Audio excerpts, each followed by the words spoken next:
안녕하세요. 노동법 시험 준비에 한창이실 당신을 위해 오늘은 정말 중요한 판례 하나를 집중적으로 파헤쳐 보려고 합니다. 바로 임금 채권. 그러니까 월급이나 퇴직금 같은 거 있잖아요. 이걸 다른 사람에게 넘길 수 있는지에 대한 대법원 전원합의체 판결인데요. 번호는 87-2803입니다. 네, 안녕하세요. 이게 시험에도 굉장히 자주 등장하는 주제죠. 맞아요. 근로자가 자기 월급 받을 권리를 다른 사람에게 넘기는 거, 이게 가능한지, 또 만약 넘겼다면 그 돈을 넘겨받은 사람이 회사에 직접 달라고 할 수 있는지, 이런 것들이요. 오늘 이 판례의 핵심 논리랑 결론 확실하게 정리해드리겠습니다. 자, 바로 시작해볼까요? 네, 좋습니다. 사건은 이렇습니다. 어떤 근로자가 퇴직하면서 이제 받게 될 퇴직금이 있었는데 그 일부를 다른 사람, 이 사람이 이제 원고가 되겠죠? 그 사람에게 넘기고 그 사실을 회사, 즉 피고에게 알렸어요. 자, 여기서 첫 번째 질문. 근로자가 자기 임금이나 퇴직금 받을 권리를 이렇게 넘기는 계약, 이게 법적으로 괜찮은 건가요? 네네, 결론부터 말씀드리면 유효합니다. 가능해요. 이 87-2803 판결에서도 명확히 하고 있듯이 현지 우리나라 법에는 임금 채권의 양도 자체를 금지하는 그런 명문 규정은 없습니다. 그래서 일반적인 다른 채권처럼 임금 채권도 원칙적으로는 자유롭게 양도할 수 있다. 이게 법원의 기본적인 입장입니다. 아하, 양도 계약 자체는 유효하다. 그렇군요. 그럼 뭐랄까 간단한 거 아닌가요? 그냥 권리를 넘겨받은 사람이 회사에 가서 이제 이 퇴직금 일부는 내 거니까 나한테 주세요 하면 될 것 같은데, 근데 여기서 법원의 판단이 딱 갈리는 아주 흥미로운 지점이 나타나죠. 바로 그 지점입니다. 그게 이 판례의 핵심이고 또 시험 포인트이기도 하고요. 대법관 다수 의견은 아니요 라고 답했습니다. 그러니까 양수인이 직접 사용자에게 임금 지급을 청구할 수는 없다는 거예요. 네, 양도는 유효한데 청구는 안 된다고요? 네, 그렇죠. 그 근거가 바로 근로기준법 제36조 제1항입니다. 소위 임금 직접 지급 원칙이라는 건데요. 내용을 보면 임금은 통화로 직접 근로자에게 그 전액을 지급하여야 한다. 이렇게 되어 있거든요. 아, 그 조항이요? 네, 이게 그냥 권고하는 게 아니라 강행 규정으로 해석됩니다. 그러니까 당사자끼리 합의해서 이걸 안 지키기로 해도 소용이 없다는 거죠. 이 조항의 목적은 분명해요. 임금이 중간에서 다른 사람에게 넘어가서 착취당하는 걸 막고 근로자 손에 확실히 임금이 전액 들어오게 해서 생활 안정을 보장하려는 겁니다.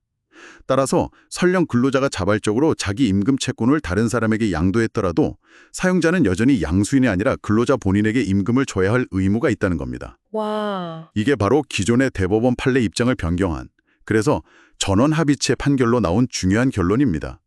이 전원합의체라는 것 자체가 대법원 전원이 모여서 중요한 법 해석을 내놓는 거니까 무게감이 다르죠. 그렇군요.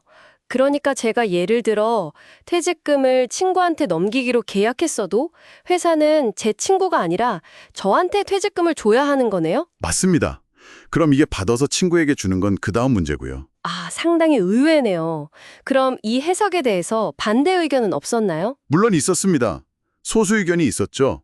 이 소수 의견은 채권 양도라는 그 법률 행위 자체에 좀 더 집중했습니다. 채권이 유효하게 양도되었다면 그 권리는 완전히 양수인에게 넘어간 걸로 봐야 하지 않냐는 거죠. 그렇죠. 그게 일반적인 채권 양도의 모습이니까요. 네, 그러니까 당연히 양수인이 채무자인 사용자를 상대로 직접 돈 달라고 청구할 수 있어야 한다는 겁니다. 또 다수의 의견처럼 해석하면 좀 문제가 있다고 봤어요. 예를 들어 근로자가 정말 급하게 돈이 필요해서 자신의 거의 유일한 재산일 수도 있는 이 임금 채권을 담보로 잡히거나 넘기려고 할 때 이게 사실상 매우 어려워진다는 거죠. 아, 그렇죠. 넘겨받아도 직접 돈을 못 받으면 누가 그걸 받으려고 하겠어요. 맞습니다. 그래서 오히려 근로자의 어떤 경제활동이나 재산권 행사를 제약해서 불리하게 만들 수도 있다는 그런 우려를 제기했습니다. 그리고 근로기준법 36조 1항도 그건 사용자와 근로자 사이에 직접 지급 의무를 정한 거지 제3자와 유효하게 맺은 채권 양도 계약의 효력까지 제한하려는 취지는 아니지 않냐, 이렇게 본 거죠. 와, 듣고 보니 양쪽 다 일리가 있네요. 근로자 보호라는 큰 가치와 채권 양도의 법리, 또 근로자 개인의 재산권 행사라는 측면이 좀 부딪히는 것 같습니다. 자, 그럼 시험을 준비하는 당신의 입장에서 이 판례 도대체 어떻게 정리해야 할까요? 네, 핵심은 명확합니다. 딱 두 가지로 정리하시면 돼요. 첫째, 임금 채권은 양도될 수 있다. 왜냐하면 금지하는 법 규정이 없으니까요. 이건 유효합니다.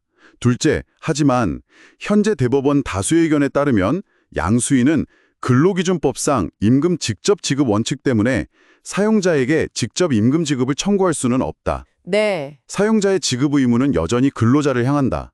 이 두 가지 결론과 특히 다수의 의견에 논거가 된 직접 지급 원칙의 취지, 이걸 정확히 연결해서 이해하는 게 시험 대비 아주 중요합니다. 알겠습니다. 양도는 유효, 그러나 양수인의 직접 청구는 불가. 이 결론과 그 근거인 직접 지급 원칙 꼭 기억해야겠네요. 네, 맞습니다. 노동법 시험에서는 정말 단골로 출제되는 판례 중 하나입니다. 오늘 임금 채권 양도에 관한 중요한 대법원 판례 87다가 2803 판결을 아주 깊이 있게 살펴봤습니다. 다수의 견의 입장을 잘 기억해 두시길 바랍니다. 근데 여기서 한 걸음만 더 나아가서 생각해 볼 점도 있어요. 물론 다수의 의견은 근로자 보호에 큰 의미가 있지만 소수 의견이 지적했듯이 이게 항상 근로자에게 최선일 거 하는 점이죠. 자신은 임금 채권을 활용해서 급한 자금을 마련할 길을 열어주는 것과 직접 지급 원칙을 통한 보호 사이에서 우리 사회가 찾아야 할 가장 적절한 균형점은 어딜까? 이런 고민도 한번 해보시면 좋겠습니다. 네, 좋은 지적이십니다. 오늘 탐구는 여기까지 하겠습니다. 다음에도 당신의 시험 합격과 지적 성장에 도움이 될 유익하고 흥미로운 내용으로 다시 찾아뵙겠습니다. 감사합니다. 감사합니다.